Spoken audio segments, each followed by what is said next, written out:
itu kelompok Patipa, Papua tipu Papua. Orang semacam ini selalu saja ada dalam proses perpolitikan di tanah Papua selama ini.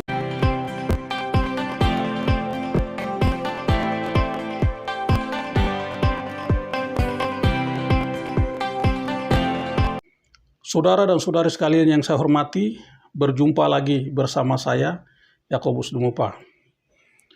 Beberapa waktu yang lalu, saya menerima sebuah pesan WhatsApp dari seseorang. Orang ini hendak mencalonkan diri sebagai anggota Majelis Rakyat Papua, MRP, dan anggota Dewan Perwakilan Rakyat Papua, DPRP, Provinsi Papua Tengah, pada pemilu tahun 2024. Dalam pesan tersebut, beliau menyampaikan bahwa beliau sedang mempersiapkan diri untuk mencalonkan diri sebagai anggota DPRP dan anggota MRP, dan oleh karenanya beliau meminta saya untuk bisa membantu seadanya terkait dengan proses persiapan pencalonan tersebut. Yang sedikit mengganggu saya ketika membaca pesan WhatsApp tersebut adalah ada sebuah kalimat yang beliau sampaikan bahwa ada orang-orang tertentu yang sedang bergerilya atau seolah-olah menjadi orang-orang penting dalam proses pencalonan ini karena mereka disebut sebagai orang dalam dan juga mereka disebut sebagai penentu dalam proses pemilihan tersebut. Orang-orang ini ada yang berada di Nabire, ada juga yang disebut-sebut berada di Jakarta. Mereka membuat semacam satu jaringan di mana orang-orang ini mengklaim dan menempatkan diri sebagai pihak yang menentukan siapa yang akan terpilih sebagai anggota MRP dan anggota DPRP dari unsur perwakilan orang asli Papua. Setelah saya membaca pesan tersebut, saya langsung menelepon dan memberitahukan kepada orang tersebut bahwa jangan percaya dengan hal-hal semacam ini. Saya secara tegas menyampaikan bahwa itu kelompok Patipa, Papua tipu Papua. Orang semacam ini selalu saja ada dalam proses perpolitikan di tanah Papua selama ini. Orang yang selalu memanfaatkan situasi, orang yang selalu mengklaim diri seolah-olah sebagai orang penting yang bisa menentukan dalam proses-proses politik tertentu. Perlu diketahui oleh kita semua bahwa proses pemilihan anggota MRP dan proses pemilihan anggota DPRP tentu saja ada dasar hukumnya. Tidak bisa dipilih secara sembarangan, apalagi tidak bisa menggunakan orang yang mengklaim diri sebagai orang dalam atau orang penentu dalam proses-proses seperti itu.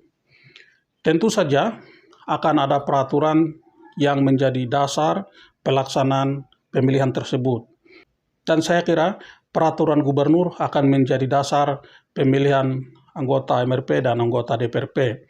Karena itu, kepada semua pihak yang hendak mencalonkan diri sebagai anggota DPR maupun anggota MRP agar mempersiapkan diri dari sekarang, minimal yang terpenting adalah meminta restu atau meminta rekomendasi dari para tokoh-tokoh adat atau para kepala suku atau lembaga atau organisasi perempuan sehingga itu bisa menjadi tiket untuk bisa mencalonkan diri.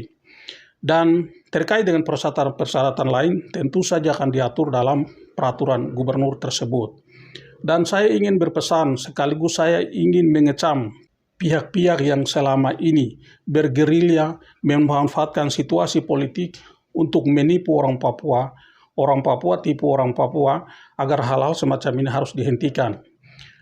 Perlu diingat bahwa siapapun orang asli Papua mempunyai hak untuk menduduki jabatan tersebut. Karena itu, jangan ada upaya untuk membodohi mereka, upaya untuk menipu mereka. Kita sudah terlalu capek dengan Patipa, Papua tipu Papua yang selama ini sering kita lakukan. Dan hal semacam ini saya mencurigai ada unsur politiknya atau ada kepentingan politik, terutama kepentingan politik menjelang tahun 2024. Bisa saja ada orang yang memanfaatkan situasi begini dalam rangka mencari dukungan yang mungkin saja hendak mencalonkan diri sebagai gubernur, atau bisa jadi hendak mencalonkan diri sebagai anggota DPR atau kepentingan-kepentingan politik lainnya. Hal-hal semacam ini sudah menjadi hal biasa dalam perpolitikan di tanah Papua selama ini. Dan saya tidak merasa kaget juga kalau hal semacam ini ada.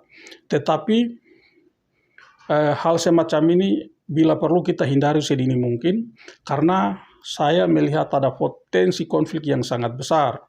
Kalau kepentingan-kepentingan tertentu yang tidak menguntungkan seluruh orang Papua dan hanya menguntungkan kepentingan satu dua orang, semata-mata untuk kepentingan politik, semata-mata untuk kepentingan ekonomi, hal itu akan menjadi lahan konflik yang subur. Karena itu, saya justru berharap supaya semua pihak harus bahu-membahu menyukseskan proses pemilihan anggota DPRP dan anggota MRP ini secara baik, secara benar, tetap dengan mengikuti aturan yang berlaku, tetap mengikuti tahapan-tahapan yang akan ditentukan, dan diberi kesempatan seluas-luasnya kepada semua pihak, terutama kepada orang asli Papua yang memenuhi syarat untuk dapat mencalonkan diri, tanpa harus kita tipu, tanpa harus kita bodohi, tanpa harus kita eksploitasi, semata-mata untuk kepentingan kita, terutama kelompok elit yang selama ini memanfaatkan situasi, membodohi rakyat hanya untuk kepentingan mereka. Selain itu, saya juga berharap agar orang Papua harus tahu menempatkan diri pada provinsinya masing-masing, pada wilayah adatnya masing-masing, tanpa saling mendominasi satu sama lain, tanpa ada upaya ekspansi dari kelompok tertentu terhadap kelompok lain.